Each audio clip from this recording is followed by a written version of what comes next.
Good morning. Hopefully you're staying warm out there. Yes. All right. So, are you like good about returning your books to the library on time? Yeah. I think so, yeah. I am too. I mean, there's a couple times where, I have to pay, it's like 10 cents for a late fee or whatever. Yeah. Okay, well, what about having to pay $2,000? That's a bit much. Yeah. Okay, Yeah, so right.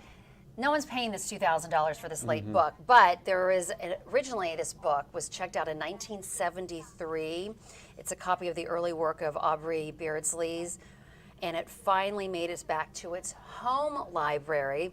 A Boston resident who found it took it to the Cambridge Library, and workers there soon realized that the 19th century book of illustrations actually came from the Worcester Library. So then they sent it over with a note that read, returning it to its rightful home after 51 years. So, if someone did have to pay, it would be, A lot after of 51 money, years, right? $2,000. So, Yeah, I'm just guessing somebody probably forgot about it, yeah. left it to the side, yeah. Exactly, right. Yeah. And then it just, half a century later, it's like, Yeah. oh, we found this. So at least it made it back to the It library. eventually made it back, right? Yeah, but can you imagine if you had it 51 years and Yeah. then they said that'll be $2,000? Yeah, we'll see if they check it out again. Yeah. See it again in 50 years, right? Yeah. But this is like one of those things too, like my kids, when they're at school, they check out books all the time. And thank goodness they don't have late fees in school because it's a battle to get their books back Yeah. to the library. I'm like, take your book back. It's library day. Yeah. But anyway.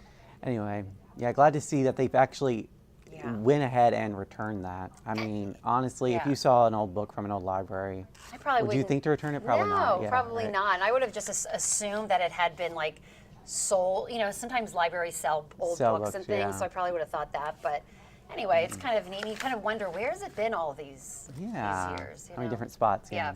All right, thank you, Jennifer. Let's take a look at our local headlines on this Wednesday morning.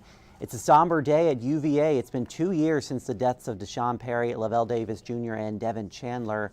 The three football players were shot and killed on a bus after returning from a trip. There will be a moment of silence at 1:55 this afternoon. Then afterward, the bells at UVA's chapel will play Amazing Grace. Students will also meet on UVA's South Lawn to pick up orange ribbons and write reflections. The trial of Culpeper County's ex-sheriff is set to begin today. A medical emergency delayed proceedings yesterday. Scott Jenkins is accused of accepting bribes in exchange for badges while in office. 3 of the men caught up in the scheme have since accepted plea deals for their roles and are expected to testify against Jenkins. He has pleaded not guilty. A special election will determine who will replace State Senator John McGuire in Virginia's 10th district. The date, however, remains unclear for that. 4 Republicans have already announced their bids, including Dwayne Adams, the chair of the Louisa County Board of Supervisors, former State Senator Amanda Chase, and Gene Gannon, who is from Powhatan County.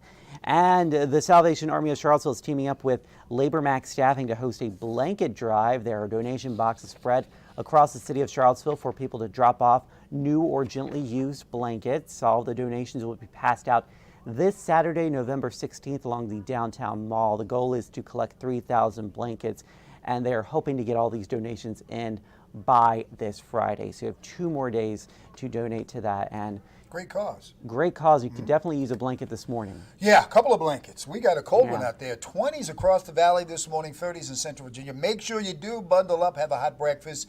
We hit 61 yesterday. Next couple of days will be cooler than normal, only getting up to 54 today.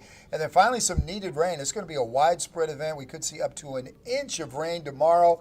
Unfortunately, temperatures are only going to be in the 40s, and then we clear out nicely Friday. Looks like an outstanding weekend coming up. 64 on Saturday, sunny 65 Sunday. We're back into the 70s Monday with sunshine and mid-60s on Tuesday. But yeah, some good, generous rain expected tomorrow. Yeah, we need that rain, and luckily it's coming during the week, not during the weekend. Yeah.